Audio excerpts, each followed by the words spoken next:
ओ,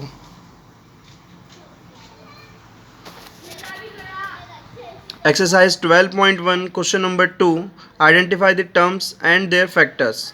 हमें terms find out करना है, देन उसके बाद में हमें इसका फैक्टर्स फाइंड आउट करना है, फैक्टर्स निकालने हैं। पहले टर्म्स निकालना है, फिर उसके बाद फैक्टर्स निकालना है।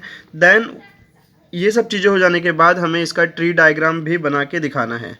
और हमारे पास क्वेश्चन कुछ इस टाइप से है। पहला है x-3, दूसरा है y-y³, देन थर्ड है हमारे पास में सेकंड है हमारे पास में 1 + x + x², c y-y³, d 5xy² + 7x²y, e -ab + 2b² - 3a²।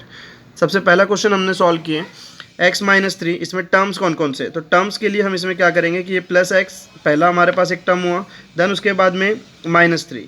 हम जो भी क्वेश्चन दिया हुआ है उसके हर एक टर्म्स के बाद कॉमा दे देंगे, तो मतलब ये -x +x हमारे पास में अलग हो गया, +x, देन उसके बाद -3, तो ये हमारे पास टर्म्स हुआ।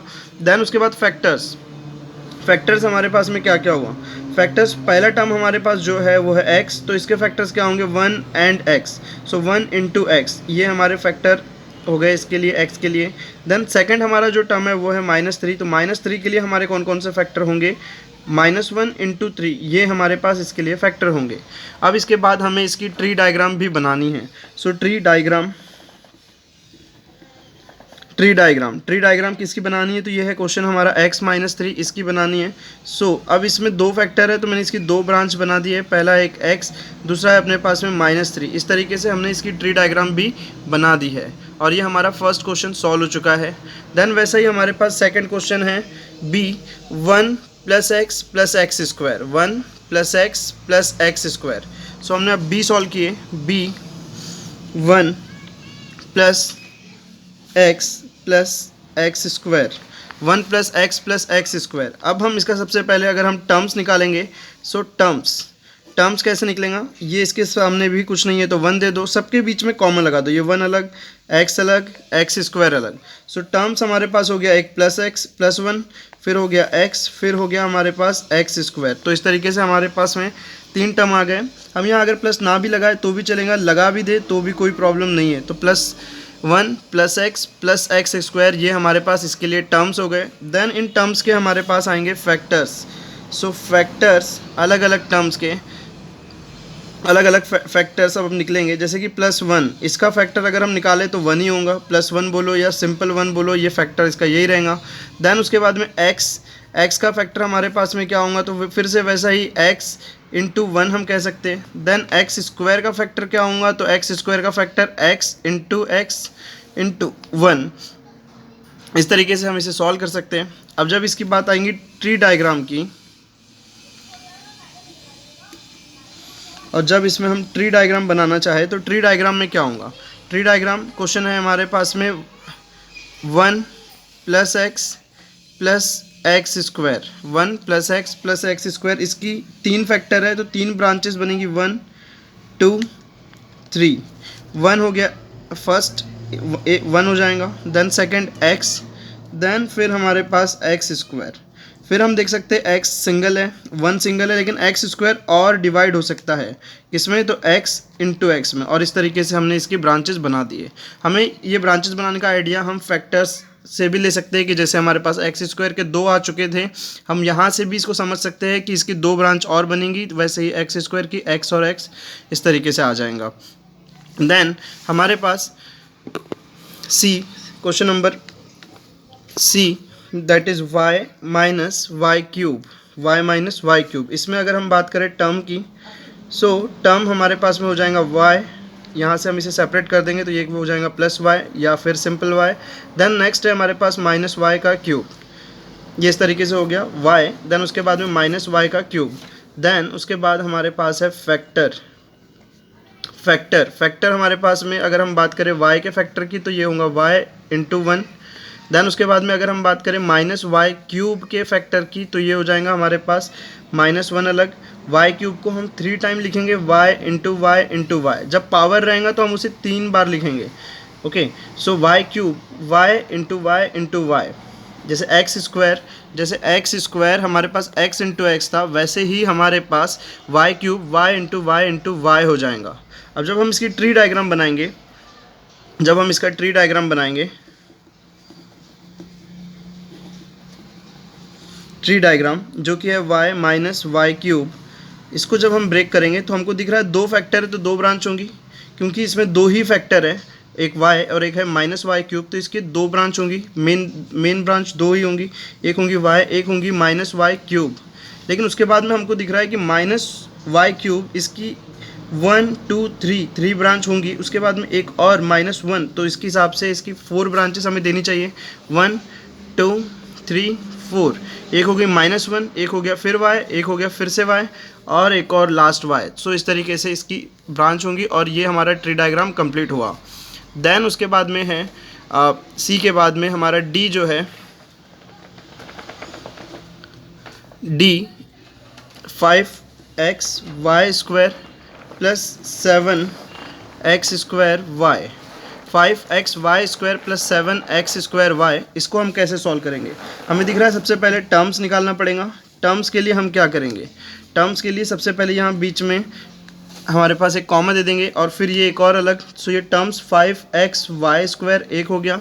देन दूसरा टर्म प्लस 7x² y, ये हमारे पास दूसरा टर्म हो गया। देन उसके बाद फैक्टर्स हम कैसे निकालेंगे? फैक्टर्स सबसे पहले फैक्टर्स 5xy² का फैक्टर, सो हम देख सकते हैं कि इसमें 5 अलग इंटू x अलग, फिर y² क्या हो जाएगा? y इंटू वाई, y² क्या हो जाएगा? y into y. जैसे x² हमारे पास में x इंटू एक्स हुआ था, y³ हमारे पास में, जैसे y³ हमारे पास में y into y into y हुआ था, y into y into y हुआ था, वैसे ही हमारे पास y² y इंटू वाई हो जाएगा। और जो नेक्स्ट फैक्टर है टर्म है हमारे पास में 7x² y, टर्म हमारा नेक्स्ट है 7x² y, इसके फैक्टर क्या हो जाएंगे? हम चाहे तो इसके लास्ट में 1 लगा सकते हैं, 7x², so x into x into y, last में हम चाहे तो 1 फिर से यहाँ लगा सकते हैं। सो इस तरीके से फैक्टर हो गया। टर्म्स भी हमने फाइंड आउट किए, हमने फैक्टर्स भी फाइंड आउट किए। अब हमारे पास जो लास्ट है वो है ट्री डायग्राम।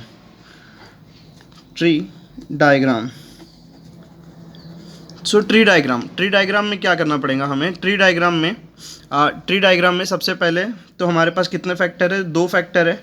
पहले हम मेन इक्वेशन लिख लेंगे। मेन इक्वेशन है हमारी, जो क्वेश्चन है वो है 5xy² प्लस 7x² y। अब इसमें 2 ही फैक्टर है तो 2 ही ब्रांच दे दी जाएंगी। 2 ही फैक्टर है तो इसके 2 ब्रांच, पहला ब्रांच हो गया 5xy², सेकंड ब्रांच होगी 7x² y, इसमें प्लस लगा दिया जाएगा। 5xy² फर्स्ट हो गया, सेकंड 7x² y, ये हमारा सेकंड हो गया।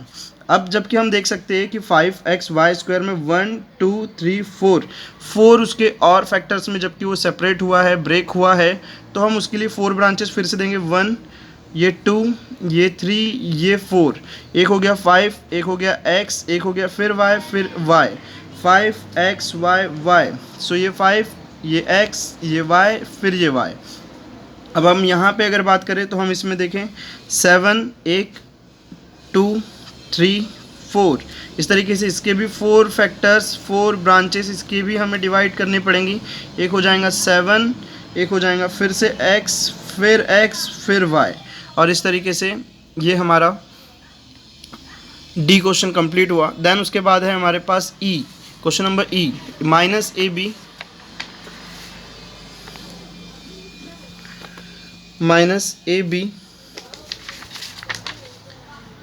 प्लस 2b² माइनस 3a²,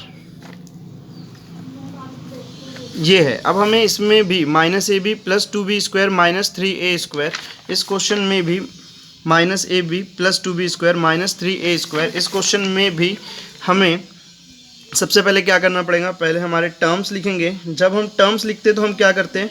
सब जगह ऐसे कॉमा, ये कॉमा, सो ये हमारे पास माइनस ए बी एक टर्म हुआ, देन उसके बाद में प्लस 2b² एक और कॉमा, एक और फैक्टर हुआ, और ये माइनस 3a² ये एक और टर्म हुआ। इस तरीके से हमारे 3 टर्म हैं इसमें।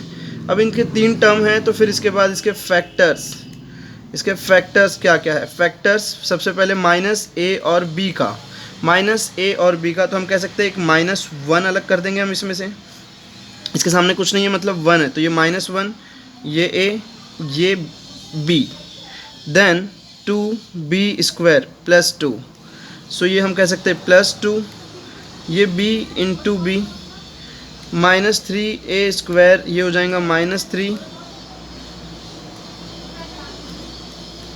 इंटू a इंटू ए।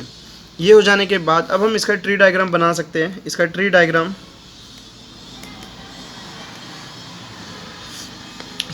सबसे पहले हमारा क्वेश्चन था -ab plus 2b² minus 3a²।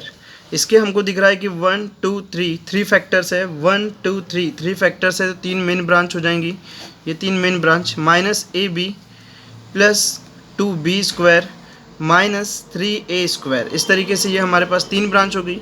अब हर एक फैक्टर्स के लिए कितने कितने इसमें स्प्लिट हुआ है, तो ये स्प्लिट हुआ है 1 2 3 में, सो इसके लिए 1 2 3 एक हो जाएगा -1, एक हो जाएगा a, एक हो जाएगा b, देन 2b² में 1 2 3 में अगेन ये ब्रेक हुआ है, तो 1 2 3 एक हो जाएगा 2, एक हो जाएगा b, एक और b, फिर इसमें -3a मतलब ये भी जो है हमारे पास 1 2 3 में ब्रेक हुआ है, -3a² भी 3 में ब्रेक हुआ है, तो इसे भी 1 2 3 -3a ये इसमें फिर से यहाँ पे इस तरीके से ब्रेक हुआ है।